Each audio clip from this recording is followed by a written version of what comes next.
Many, many years ago lived an emperor who thought so much of new clothes that he spent all his money in order to obtain them.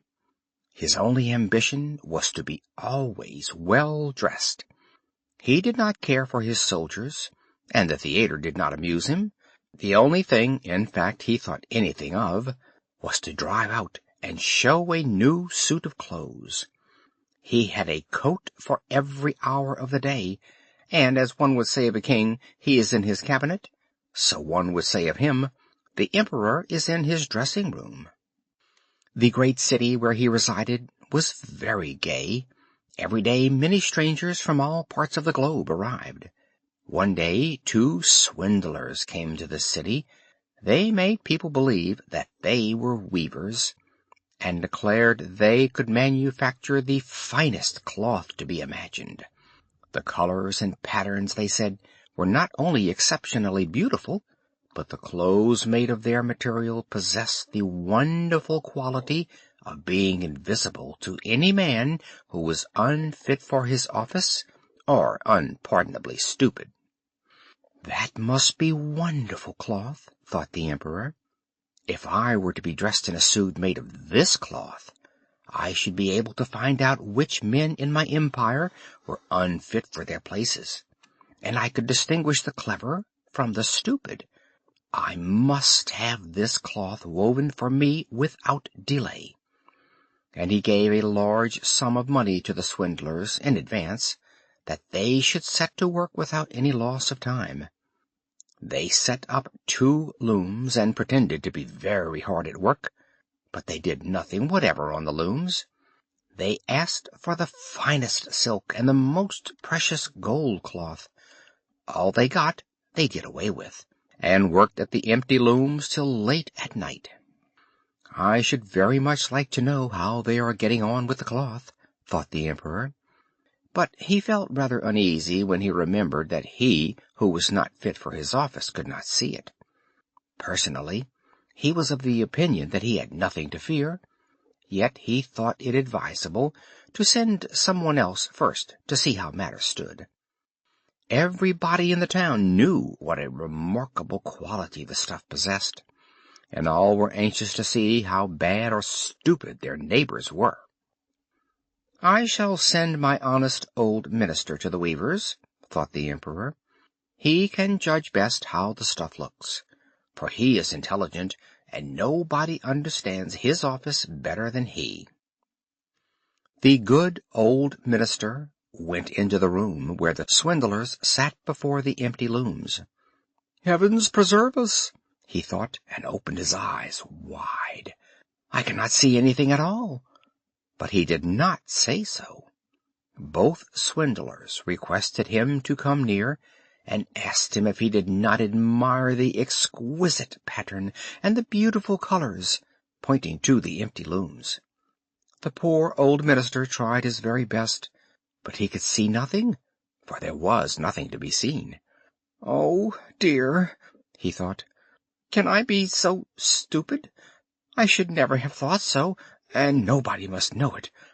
Is it possible that I am not fit for my office? No, no, I cannot say that I was unable to see the cloth." "Now, have you got nothing to say?" said one of the swindlers, while he pretended to be busily weaving. "Oh, it is very pretty, exceedingly beautiful," replied the old minister, looking through his glasses. "What a beautiful pattern! What brilliant colors! I shall tell the emperor that I like the cloth very much." "We are pleased to hear that," said the 2 weavers, and described to him the colors, and explained the curious pattern. The old minister listened attentively, that he might relate to the emperor what they said, and so he did. Now the swindlers asked for more money, silk and gold cloth, which they required for weaving. They kept everything for themselves, and not a thread came near the loom, but they continued, as hitherto, to work at the empty looms. Soon afterwards the emperor sent another honest courtier to the weavers to see how they were getting on, and if the cloth was nearly finished. Like the old minister, he looked and looked, but could see nothing, as there was nothing to be seen. "Is it not a beautiful piece of cloth?" asked the two swindlers, showing and explaining the magnificent pattern, which, however, did not exist. "I am not stupid," said the man. "It is therefore my good appointment for which I am not fit. It is very strange, but I must not let anyone know it." And he praised the cloth, which he did not see, and expressed his joy at the beautiful colors and the fine pattern. "It is very excellent," he said to the emperor. Everybody in the whole town talked about the precious cloth.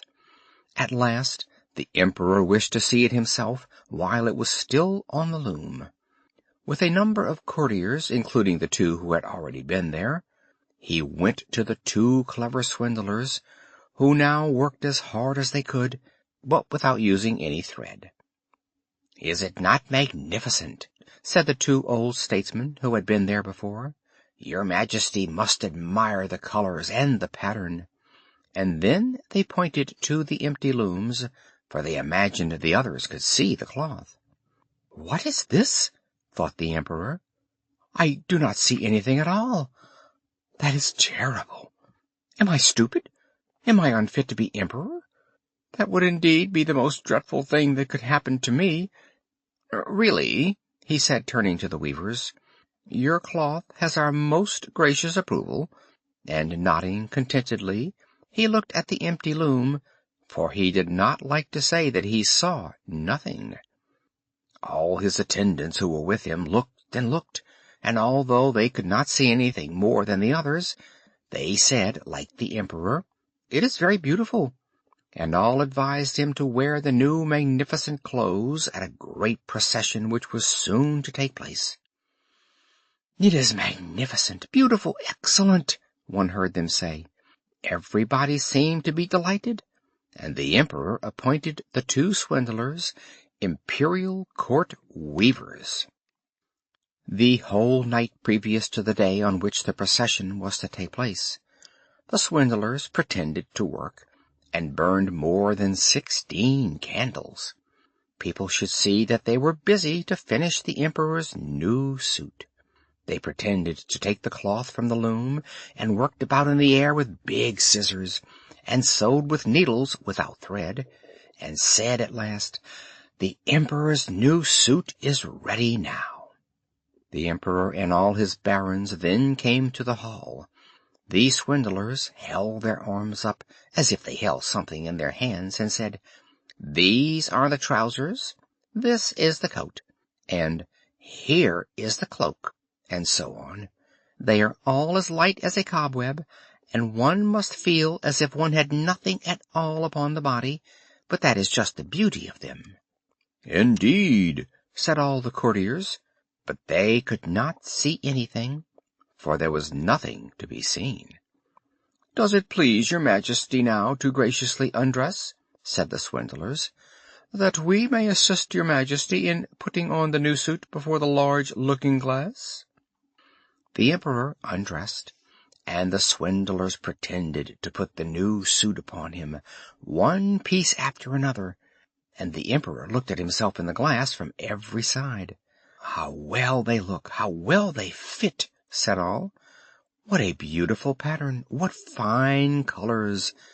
That is a magnificent suit of clothes." The master of the ceremonies announced that the bearers of the canopy, which was to be carried in the procession, were ready. "I am ready," said the emperor. "Does not my suit fit me marvelously?" Then he turned once more to the looking-glass, that people should think he admired his garments.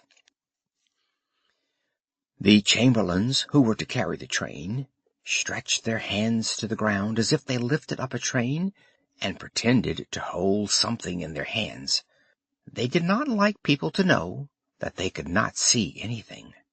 The emperor marched in the procession under the beautiful canopy, and all who saw him in the street and out of the windows exclaimed, "Indeed, the emperor's new suit is incomparable. What a long train he has! How well it fits him!"